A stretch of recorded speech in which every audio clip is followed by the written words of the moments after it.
Welcome back for part 12 of this visual tutorial series. We're going to be digging into some stuff related to greens today.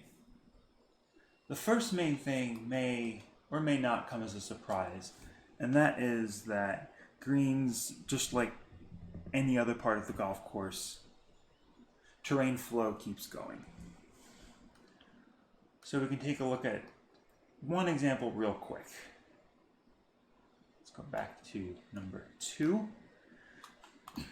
We just get down and look at this here.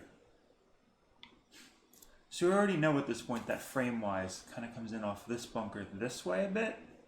This bunker kind of stops, goes down that way, and the terrain comes off this hillside towards the green and then up from the bunkers. So we can see here, the main slope of this green is feeding off this right-hand side.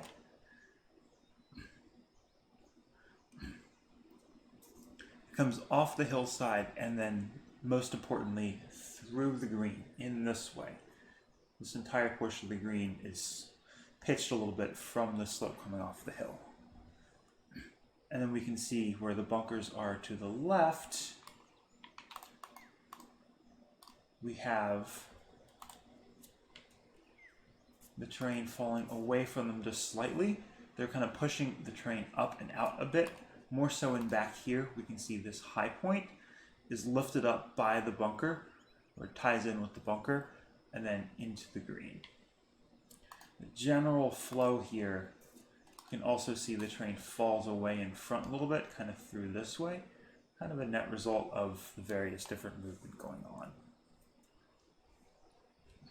So at this point, I want to hop out of here and go over to this very famous photo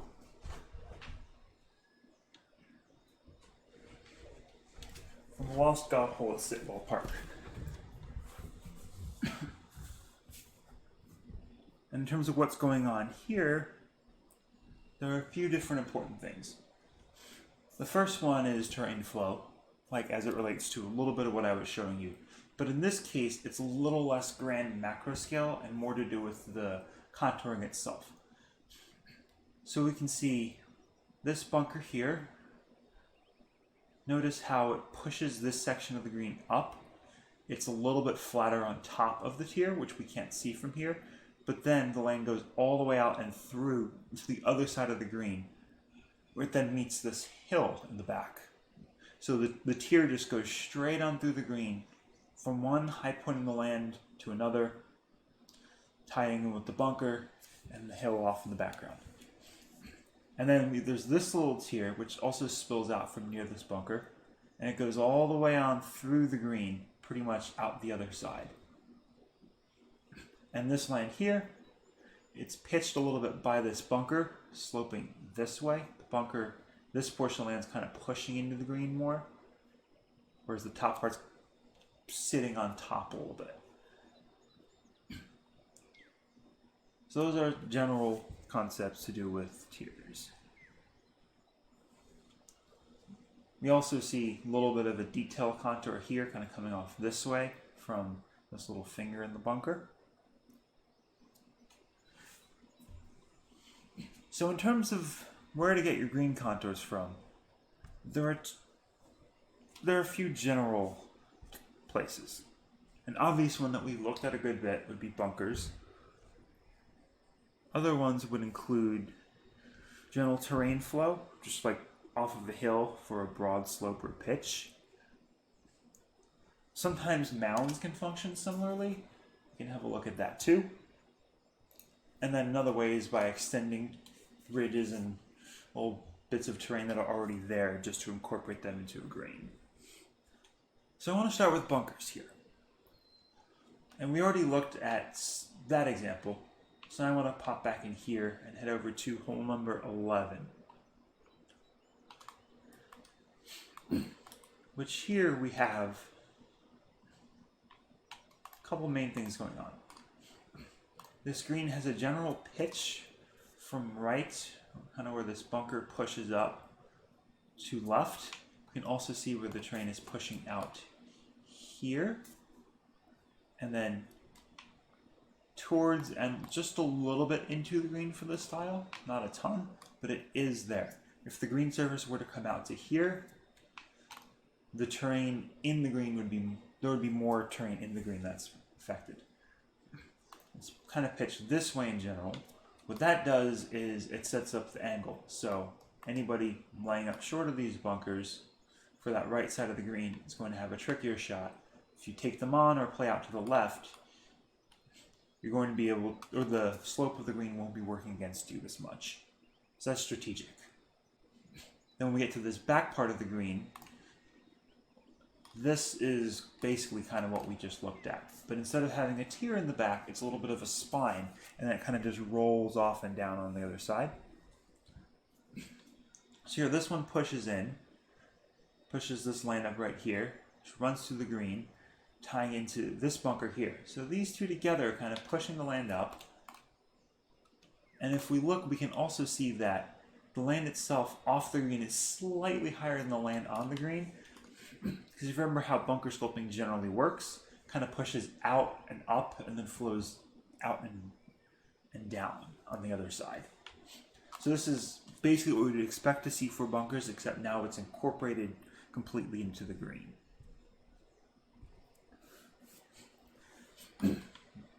What for that? What was I going to use? I don't have a great example for that in this course. So another way is also a little bit what we see here. What are the green ones? Let's go to 5. This is 5 green is right here. So this one,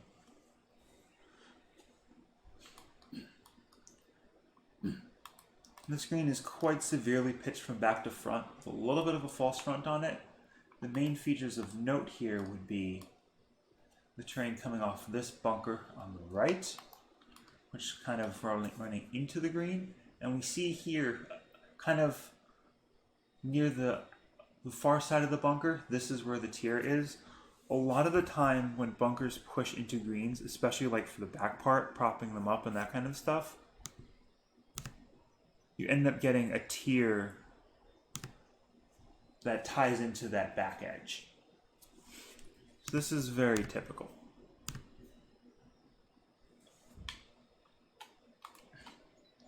And then for the rest of it, we can see it kind of leans in this way. And the green here pitches away from the bunker again. In this back part, there's a little bit of a section. And behind the green, we have this mound, just kind of providing some backdrop framing right here for perception. And there's a little bit coming off of this bunker, more of just a general soft pitch in this direction. And that's kind of how that green works. We can come over to number 12. Hey Robin, or Rob. Also, feel free to let me know if the feed is fuzzy. I made some changes to prove that, hopefully, which is why I'm redoing this. So for number 12, this one's actually pretty similar to number 2 that I showed you initially. And that is that this green, we can see the way the general land flows this way off the hill with the dunes into the green, off this back part right here into the green, which if we turn sideways, you can see provides a little bit of a backstop for that whole location. And then also this part right here comes off this bunker, up and out, and then down into the green. See if there's anything else.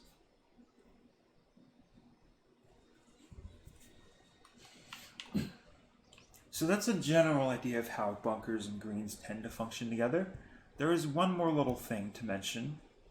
It's that a lot of the time when you have bunkers that kind of have the middle part push into the green, more so than like the back part or just one finger, a lot of the time it kind of just leans into the green more. I don't know if there are any great examples of that on this course. Actually, 3 is a decent example. So we can come over to 3 here.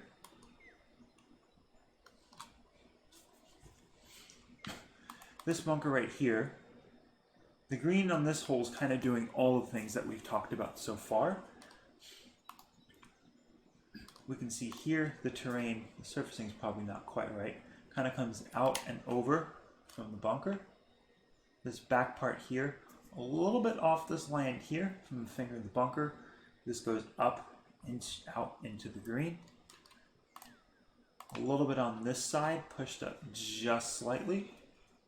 And then the right side of the green here, we have a little bit of like a, it's not quite a half tier, it's not even really a little spine. The bunker's pushing into this back part of the green and raising it a little bit. And then generally speaking, this bunker's pushing this way and the land in the green is pitched away from it. So kind of the middle portion of the bunker pushes up and then out, just gently pitches. So, let's see, what do we have next? In terms of mound features incorporated into greens, we had a little bit at the back of 5.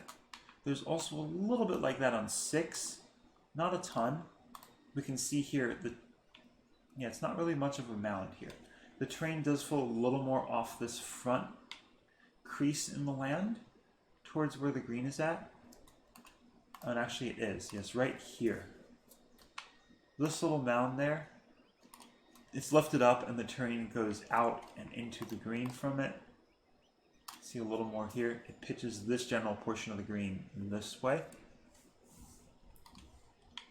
So that's another thing. And then for extending terrain ridges, I will get to that later on another course. For this one, probably the next thing to cover would be that, generally speaking, you want to use green runoffs into rough sparingly. We can see one right here, but it's not totally without a reason. I don't know how precise or not this green surface is. It would probably run off back here anyway. This can be for one of 2 reasons, sometimes both of these. One would be visually speaking. And this is more complicated than we're going to get into, at least in this portion, but I want to tell you guys why anyway. It's that a lot of the time it has to tie in with the green presentation, the way it looks from a distance, getting that to look more natural. And the other is simple as it would be drainage. Some instances you just need another spot for the green to drain, and it might slope more into the rough than it would in other spots. But most of the time, when greens run off, you want them to run off into fairway. A lot of times that will also help with carrying the ball farther away from the green. Yes, fairway is a little bit easier to hit out of in this game, but a lot of the time you can still get some really interesting recovery shots as a result. So I highly encourage you guys to play around with runoffs into fairway more so than rough. Plus, runoffs into rough, a lot of the time, based on what we just looked at, where the terrain tends to be pushed up and out into the green, are a sign that some of these interactions aren't quite there. So for all those reasons, that's something you want to pay attention to and generally avoid, although understand there are some times where it's okay to break that rule. The last main thing with greens, at least, or the last main blanket rule, would be that you want to avoid placing your pins on greens before you sculpt them. You can do so sometimes as a gentle reminder for, say, well, we have a really tiny green here. That's not a good example. Let's go to 8. This one has a green with a lot of slopes to it. Where you can say, place pin here, pin here, pin here, pin here. And then a lot of the time when people place pins first, they're more prone to sculpting the green, so that you end up with 4 distinct sections, which does mean you end up with 4 pins that will play differently, but that can also get quite repetitive over time. It's generally better just to figure out what fits the land, work that way, and then afterwards say, okay, this is where I want to place pins on the screen.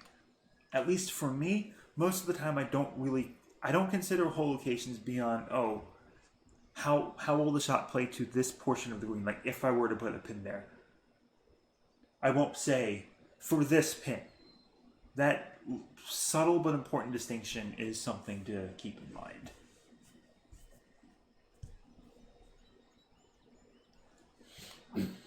And then some greens, like I showed you, are quite simple.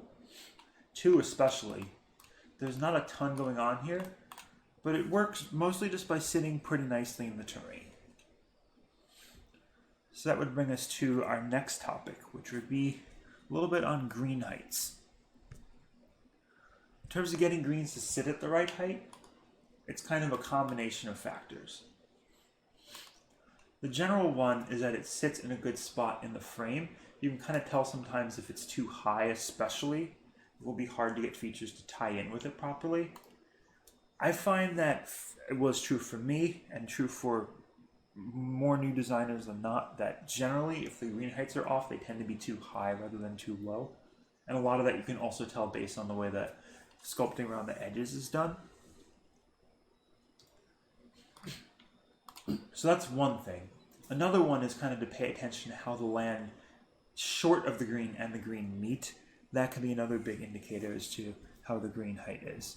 If it's a little high, a lot of times that will feel like the green, like it just steps up to the green in a somewhat unnatural fashion. If it's kind of right, it will just flow right in.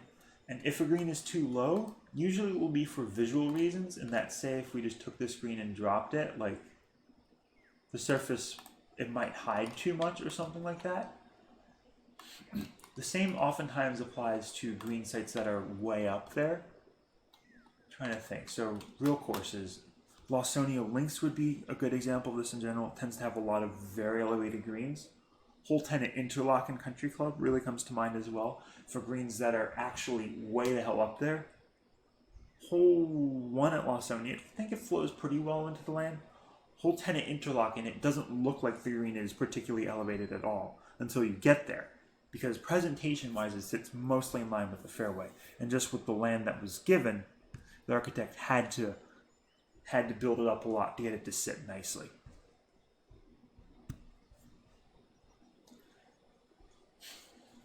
Internal contours I'm not going to talk about too much in this portion. They're also a lot trickier, and there are some more difficult visual aspects to them.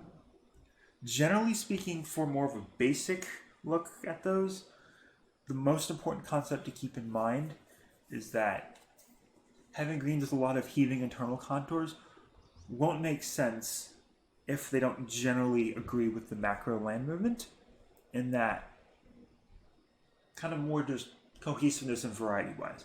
You can't take a course like this where the terrain is generally kind of simple and then have greens with all sorts of humps, bumps, and swales in them. Well, sometimes you can, but a lot of the time, even on a course like this, the terrain itself would have a bit more undulation going on. Greens for a course like this, or for a hole like what you see in front of you, would generally sit a little bit more low profile. And the other one is, so that we have the other way around. You don't want to have a course that has tons of crazy stuff going on off the greens, with just terrain everywhere, and then greens that are really, really, really simple. This is something I could improve on my current work in progress. Generally, it just has to do with the feeling that what's going on inside the green still meshes pretty well with what goes on outside the putting surface. Kind of comes back to terrain flow in the end.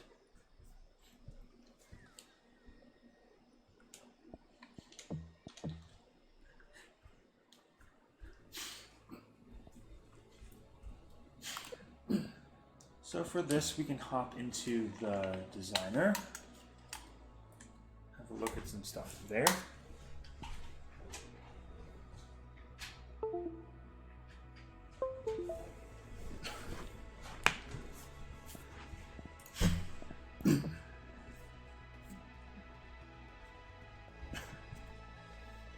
I think I chose the wrong course, didn't I?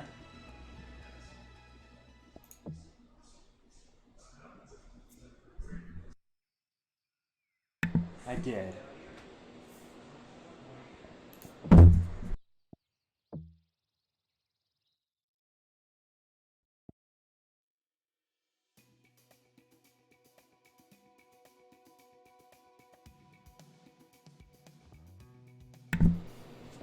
Sorry about that. see. Chicola is the right one. Pick the correct course this time.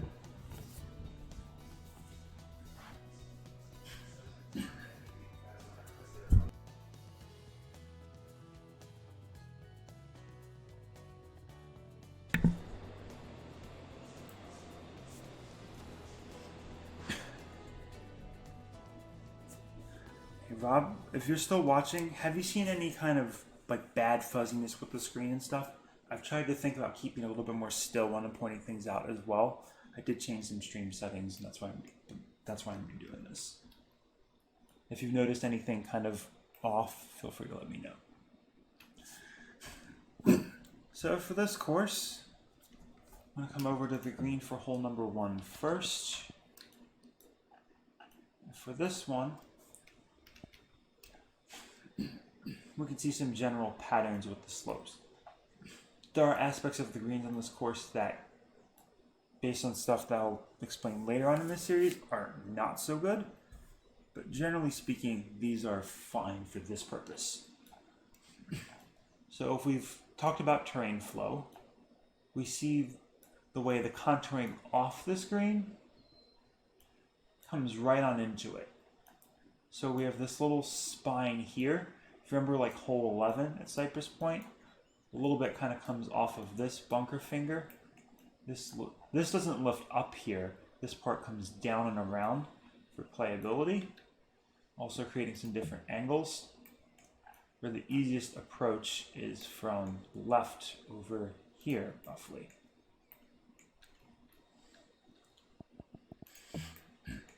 And then back in this corner, we can see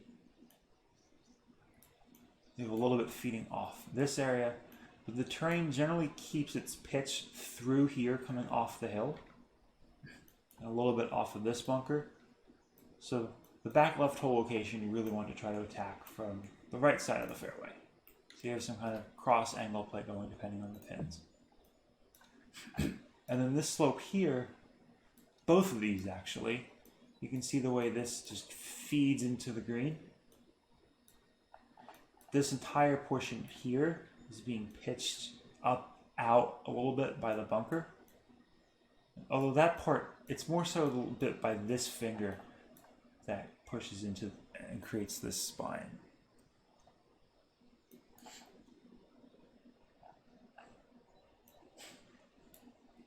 We're going to have a quick look at this aspect of number 4.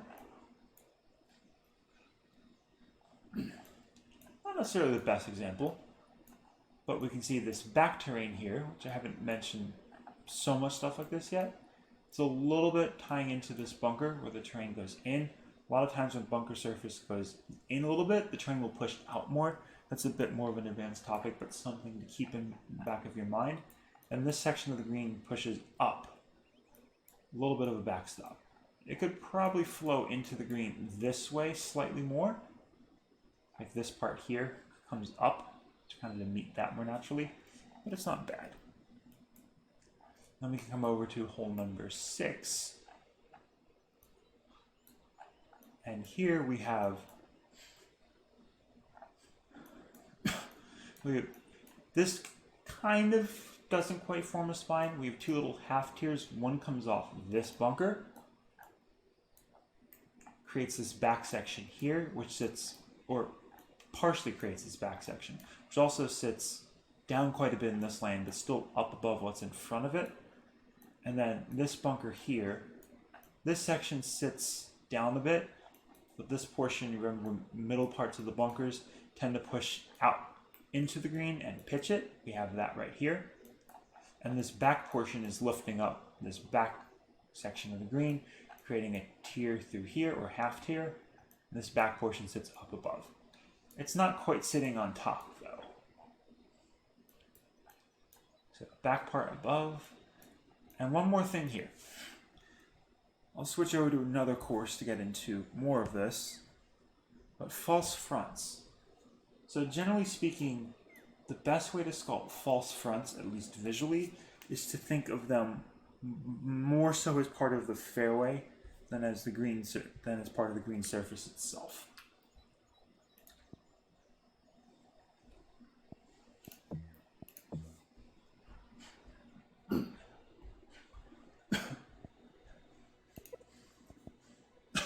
So a lot of times if you see like a mammoth false front on a green, you'll notice that for it to look its best, or if it looks really good, a lot of the time it's because it's treated more like fairway than green.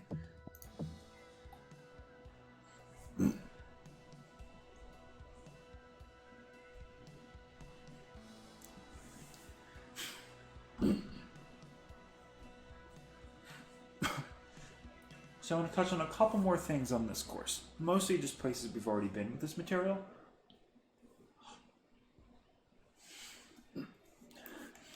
I'm going to start with the green on hole 1 here. So we can see that generally speaking, the terrain is coming a little bit off this bunker. We can see the middle part kind of pushing out into the green. A little bit into this tier, but not too much so. This ridge mostly comes off this right side of the green and just continues on through. And this back portion, a little bit pushed up there. We can see the very back of the bunker is pushing this back edge of the green up.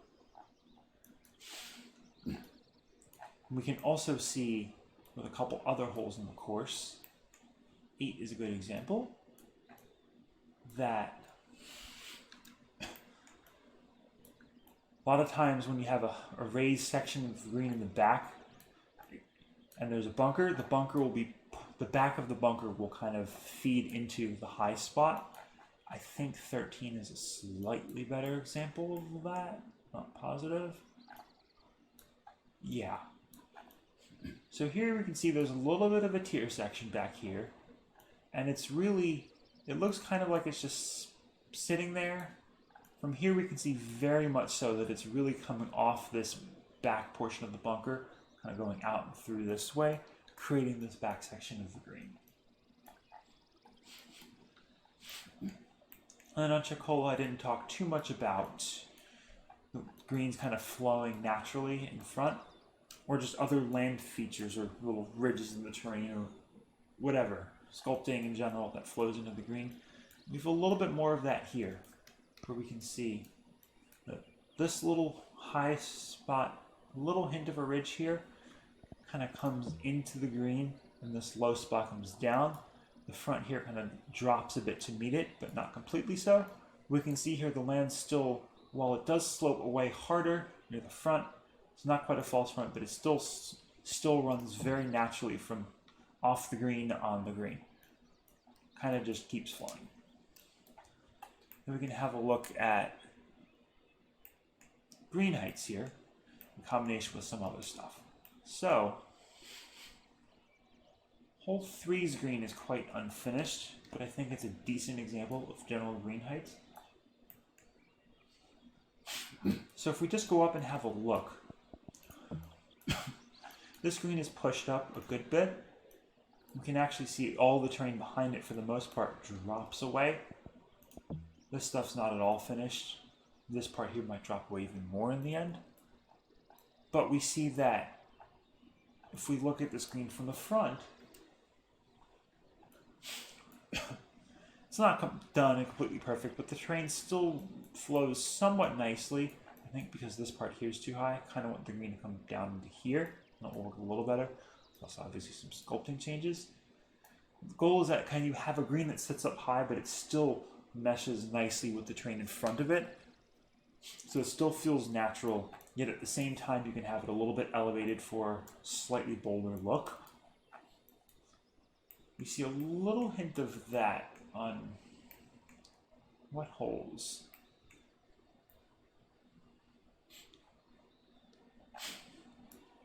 10 has a little hint of that. This green's not at all finished.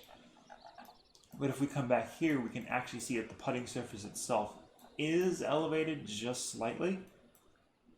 This is more advanced though.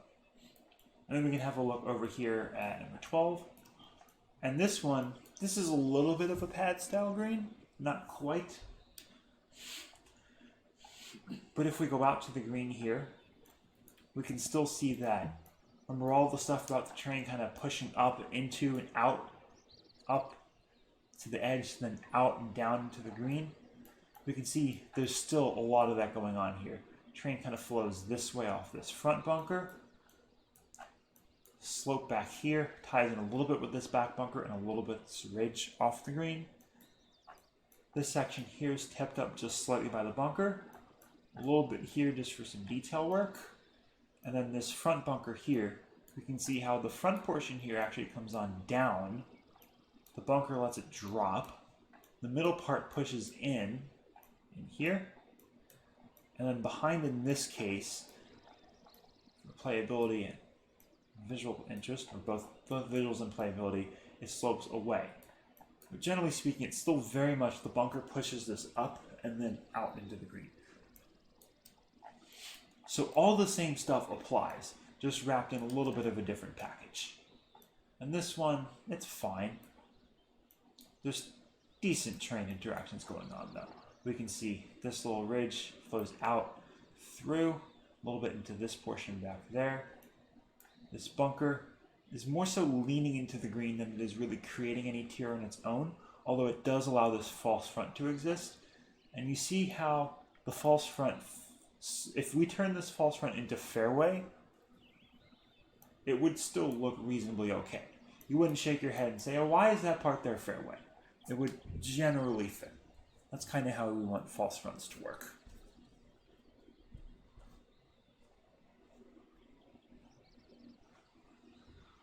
Later on, we will touch on some more advanced concepts with greens.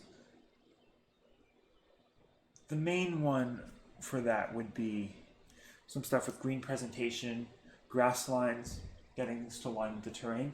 I think that's a good material for a shorter portion in the future. For now, that's all I have for you guys. So